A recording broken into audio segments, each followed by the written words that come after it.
Hello guys, welcome back to our channel Mo and Ash Vibes.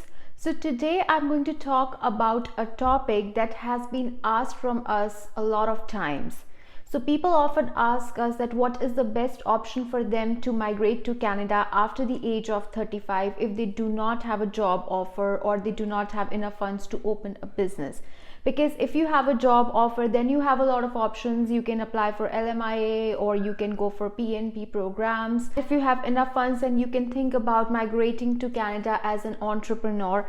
But when you do not have a job offer and not a lot of money or enough funds, then your options become limited. So today in this video, we are going to talk about this topic, that what are the options that you have to migrate to Canada after the age of 35. But before we start talking about it, if you haven't subscribed to our channel yet, please hit the subscribe button. Also like the video and share the content. As we all know that express entry has been a very popular way to immigrate to Canada.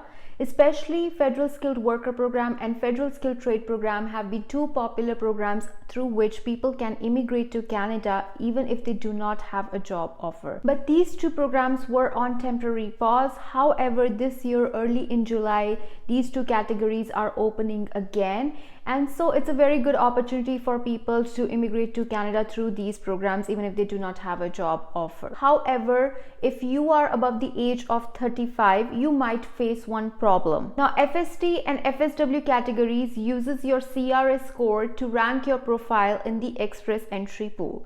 These scores are based on your skills, your education, your work experience, your marital status, your language proficiency, etc. If you are above the age of 35, you do not get a lot of points for your age. As you can also see on your screens, that people who are between the age of 20 to 29 get the maximum points for age, but after 30 years of age, you start losing points. Since your rank in the pool depends on your CRS score, so every point becomes really important. So you can do a few things to improve your CRS score. Try to get a good score in IELTS, because if you get a good score in IELTS, that will increase your CRS score. As you can also see on your screens, that as your CLB level increases, your points also increases. So the maximum points for each ability that you can get is 32 with a spouse or common law partner and 34 without a spouse or common law partner. So if you are going to score good in your IELTS exam, definitely it will help you in increasing your CRS score. Another thing that you can do to increase your CRS score is that learn another official language of Canada, which is French. So what you can do is that you can learn French and then you can give the exam for that. Just like you give the IELTS for English language test, you can give the French test exam, and this way you get additional points for that as well. As you can see on your screens, so if you also know the second official language, you get points for that as well. In this case as well, the more CLB level you have, the more points you get. The maximum points for each ability in this case you get is 6, whether it's with a spouse or without a spouse. Another thing that you must have noticed, that the score that they are talking about is mentioned as CLB. Now this is not same as the IELTS score. So CLB 7 doesn't mean that in IELTS you got 7, or CLB score of 8 is not equivalent to IELTS score 8. CLB is just the Canadian language benchmark. So if you want to know that what score in IELTS would be equivalent to what CLB level, then you will have to check the language equivalency charts, and which you can do that by visiting canada.ca. Similarly, to increase your CRS score, you can also take up some course in college or university and upgrade your studies. That would also add some points to your CRS score by upgrading your education or adding some more education to your existing profile.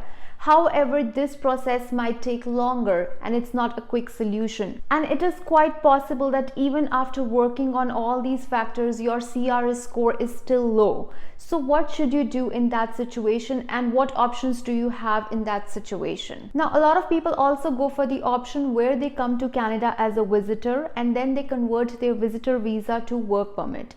Now, normally this is not allowed, but due to pandemic, visitors are allowed to apply for employer-specific work permit between August 24, 2020 to February 28, 2023. Any applications received before or after these dates are not eligible.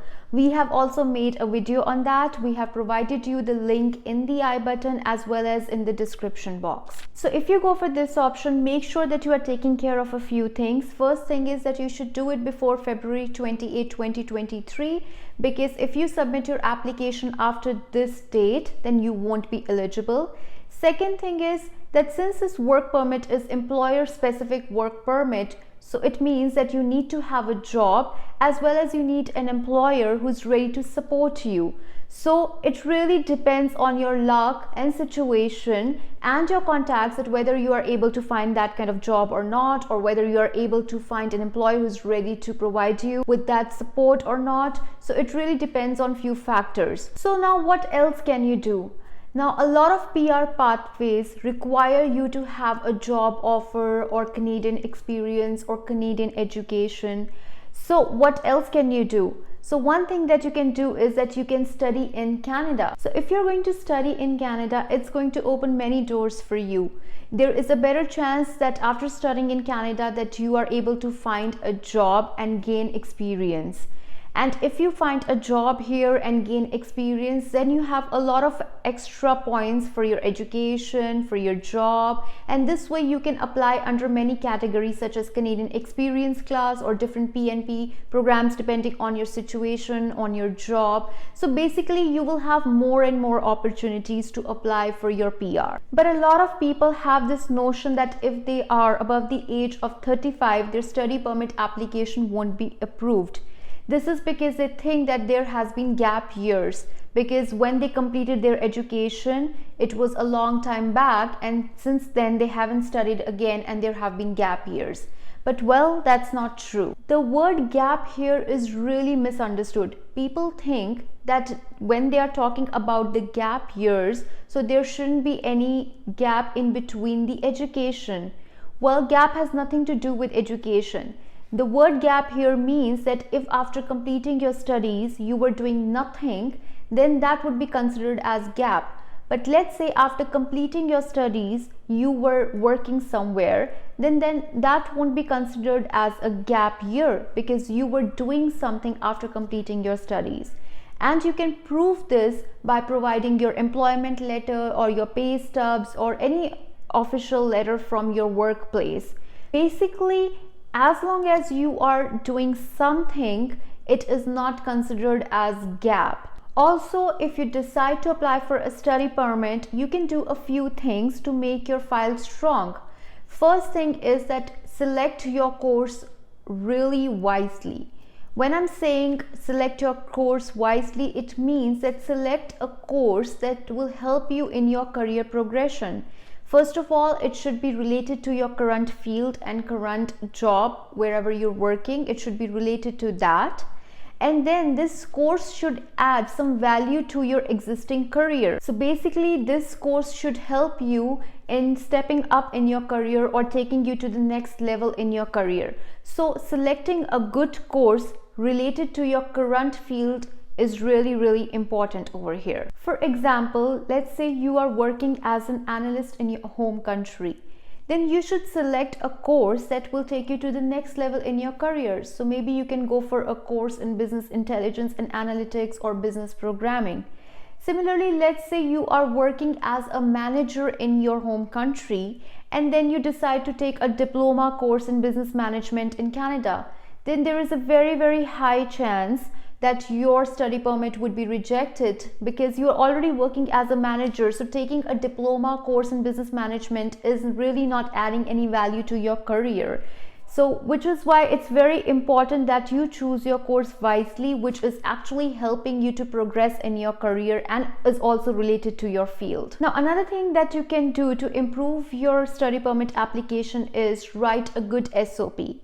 SOP is a statement of purpose. So through this letter, you can explain your situation to the immigration officer even better.